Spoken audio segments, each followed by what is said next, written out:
Hello students, our today's topic is angle of friction and angle of repose. Children, as you know, when a body moves over a surface, a force of friction acts between the surface of the body and surface on which the body is moved. This is the position.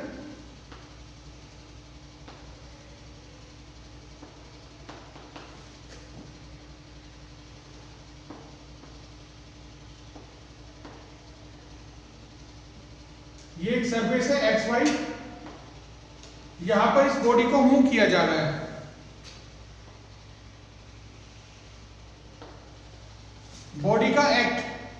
Body का weight mg vertically downward act करता है।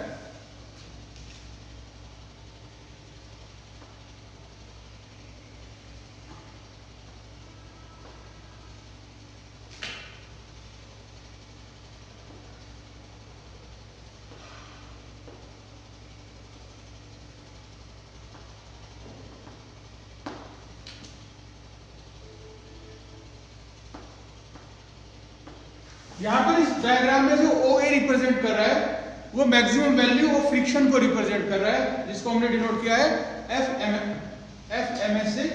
और ये जो OC है, the vector OC is representing the resultant of FMS। अब जब हम इस रेक्टेंगल को कंप्लीट करते हैं तो यहां पर क्या कंडीशन बनती है, ये जो एंगल है this is angle theta, it is called angle of friction. The angle theta between resultant of FMS and normal reaction OB. Body का जो वेट होता है mg, उसको नॉर्मल रिएक्शन बैलेंस करती है और ये बॉडी के वेट के अपोजिट डायरेक्शन में एक्ट करती है। अब जब हम इस ट्रायंगल को कंप्लीट करते हैं तो यहां पर रेक्टेंगल को कंप्लीट करते हैं तो in this rectangle in triangle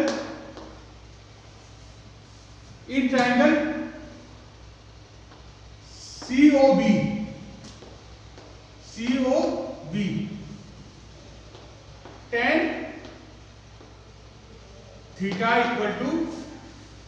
tan theta equal to CB upon OB। CB upon tan theta equal to CB upon OB perpendicular upon base। अब देखिए भाई, जो ट्रायंगल में जो CB है it is exactly equal to OA, तो यहां पर हम CB की जगह OA प्लेस कर लेते हैं। CB अपॉन न्यू इक्वेशन बनी OA upon OB, tan theta equal to, अब देखिए जो OA किसको रिप्रेजेंट कर रहा है, OA is representing FMS, maximum value of force of friction, and OB is equal to R, normal reaction R। ठीक है, तो tan theta equal to FMS upon R। अब बच्चों हमने पहले फॉर्मूला डिराइव किया था, क्या, coefficient of static friction. According to this coefficient of static friction, the coefficient of static friction is represented by mu s, and mu s is also equal to FMS upon R, equation 1 and equation 2. Then from equation 1 and 2 we have mu s equal to tan theta.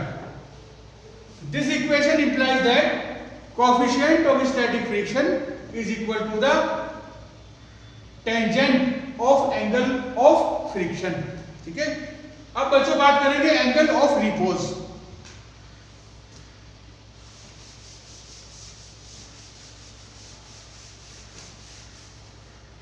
ये equation जो हमने drive की थी इसको लिख लेते हैं हम अभी, mu s equal to tan theta.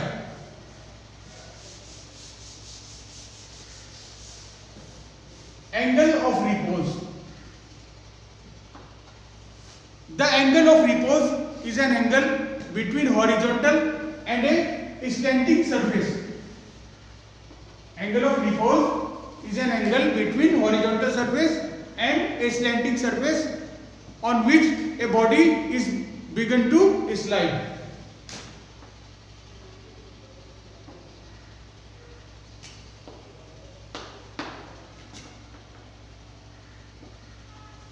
देखिए ये हॉरिजॉन्टल सरफेस है, the horizontal surface is BC and the slanting surface is BA. The angle between horizontal surface and slanting surface is equal to phi. Suppose a body is placed on this inclined plane.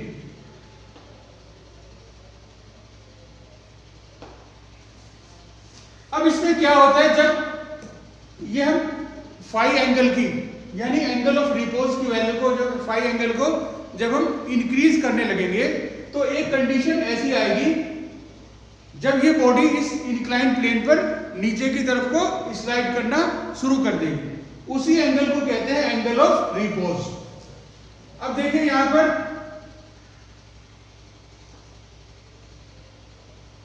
जो body का wait है, the weight of body mg, weight of body mg acting in vertical downward direction. The weight of the body now can be resolved into two rectangular components. These are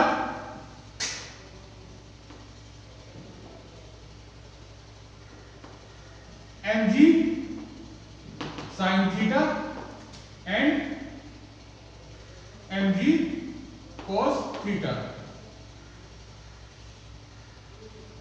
यह है body की normal reaction, ठीक है। Force of friction हमेशा motion की opposite direction में लगेगी, तो this is the direction of FMS, maximum value of static friction. Now as I told you, the weight of the body can be resolved into two components. These are number one mg sin phi,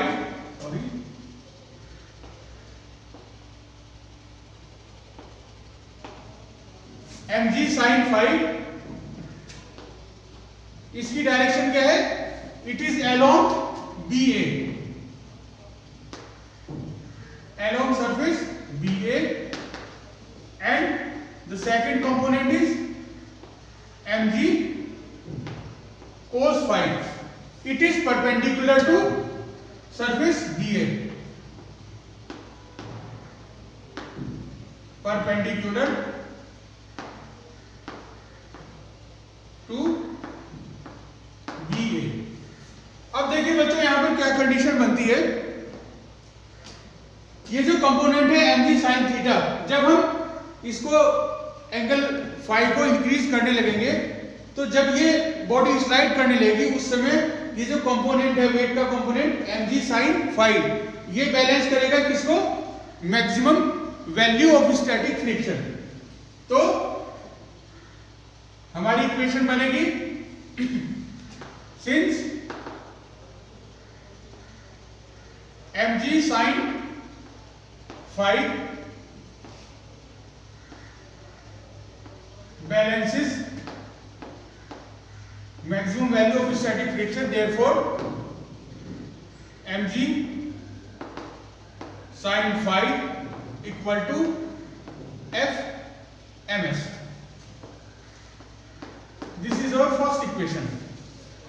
And now in this diagram mg cos phi balances to the normal reaction, therefore the next equation is mg cos phi equal to R, क्योंकि ये जो component है mg cos phi ये normal reaction को balance करता है, इसलिए mg cos phi equal to R, और ये mg sin phi किसको बैलेंस करता है, maximum value of static friction. ये बन गई हमारी इक्वेशन नंबर 2।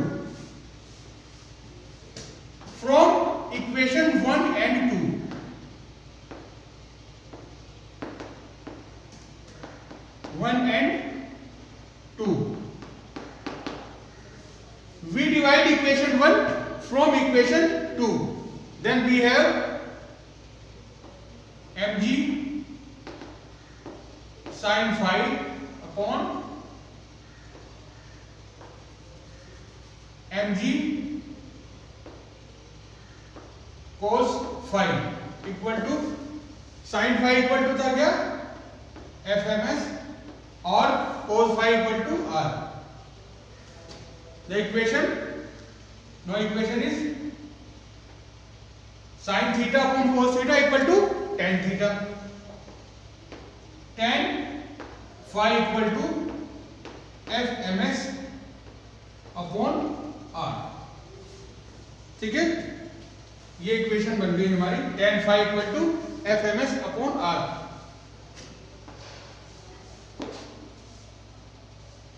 अब बच्चों जैसा हमें पता है, हमने पहले डिराइव किया क्या, coefficient of static friction is also equal to FMS upon R. Therefore mu s equal to FMS upon R. Therefore mu s equal to tan phi.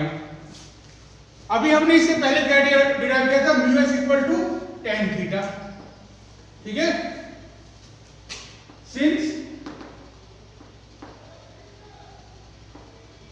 mu s equal to tan theta, therefore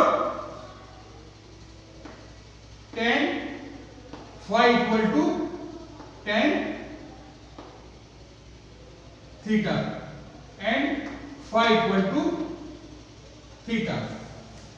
That is, the angle of repose is equal to angle of friction. ठीक है, तो ये relation derive हो गया क्या, हमने prove कर दिया क्या, that is angle of friction is equal to angle of repose. Okay, thank you.